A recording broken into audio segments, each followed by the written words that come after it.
ಬೆಳಗಾವಿ ಮಹಾನಗರ ಪಾಲಿಕೆಯಲ್ಲಿ ಇಂದು ಹಣಕಾಸು ಮತ್ತು ಲೆಕ್ಕಸ್ಥಾಯಿ ಸಮಿತಿಯ ಅಧ್ಯಕ್ಷೆ ರೇಷ್ಮಾ ಕಾಮ್ಕರ್ ಅಧ್ಯಕ್ಷತೆಯಲ್ಲಿ ಅರ್ಥ ಮತ್ತು ಲೆಕ್ಕಸ್ಥಾಯಿ ಸಮಿತಿಯ ಸಭೆಯನ್ನು ಕರೆಯಲಾಗಿತ್ತು.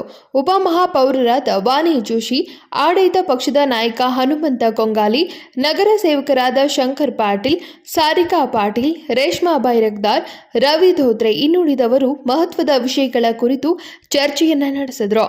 ಆದರೆ ಸಭೆಗೆ ಉನ್ನತ ಮಟ್ಟದ ಅಧಿಕಾರಿಗಳು ಉಪಸ್ಥಿತರಿರದ ಹಿನ್ನೆಲೆ ನಗರ ಸೇವಕ ರವಿ ಧೋತ್ರೆಯವರು ಅಸಮಾಧಾನ ವ್ಯಕ್ತಪಡಿಸಿದರು. ನಗರ ಸೇವಕರಿಗೆ ಅಧಿಕಾರಿಗಳು ಸಹಯೋಗ ನೀಡುತ್ತಿಲ್ಲ, ಸಭೆಗೆ ಅಧಿಕಾರಿಗಳು ಗೈರಾಗುವುದರಿಂದ ಮಹತ್ವದ ವಿಷಯಗಳ ಚರ್ಚೆ ಸರಿಯಾಗಿ ಆಗುತ್ತಿಲ್ಲ, ಸಭೆಗೆ ಗೈರಾದ ಅಧಿಕಾರಿಗಳ ವಿರುದ್ಧ ಡಿಎಂಕೆಗೆ ದೂರು ನೀಡಬೇಕು ಎಂದು ಅಧ್ಯಕ್ಷರನ್ನ ಒತ್ತಾಯಿಸಿದರು. ನಂತರ ನಗರದಲ್ಲಿ ಬೀದಿ ನಾಯಿಗಳ ಹಾವಳಿ ನಿಯಂತ್ರಣ, ಆರೋಗ್ಯಕರ ವಾತಾವರಣ ನಿರ್ಮಾಣ ಸೇರಿದಂತೆ ಇನ್ನುಳಿದ ಮಹತ್ವದ ವಿಷಯಗಳ ಚರ್ಚೆ ನಡೆಯಿತು.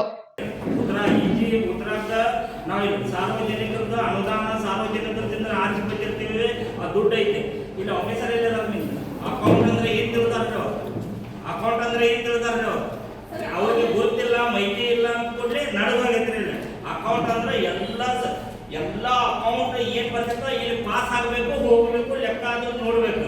ಈಗ ಅಧ್ಯಕ್ಷರ ನನ್ನ ಒಂದು ವಿನಂತಿ ಐತ್ರಿ, ನನ್ನದು ಏನೈತೆ ಅಷ್ಟ ನೀವು ಸಂಬಂಧಪಟ್ಟವ್ರ ಇಲಾಖೆಗೆ ಪೂಜೆ ಮಹಾಪುರ ಗಮನಕ್ಕೆ, ಉಪಮಹಾಪುರ ಗಮನಕ್ಕೆ ತಗೊಂಡ್ಬರ್ರಿ. ಡಿಎಂಎ ಒಂದು ಲೆಟರ್ ಕಳಿಸ್ರಿ, ಇಂಥ ಅಧಿಕಾರಿಗಳು ಬಂದಿಲ್ಲ, ಸಹಕಾರ ಕೊಡ್ತಾ ಇಲ್ಲ ಅಂತ ಮುಂದಿನ ದಿನಗಳಲ್ಲಿ ಕೌನ್ಸಿಲ್ನಾಗ ನಾವು ತಗೋತೀವಿ ಅಂತ. ಅಧಿಕಾರಿಗಳು ಬಂದಿದ್ರೆ ಯಾರಿಗೆ ನೋಟಿಸ್ ಕಳಿಸಿರ್ತಾರೆ ಮೇಡಮ್? ನೋಟಿಸ್ ಯಾರು ಕಳಿಸಿರಿ?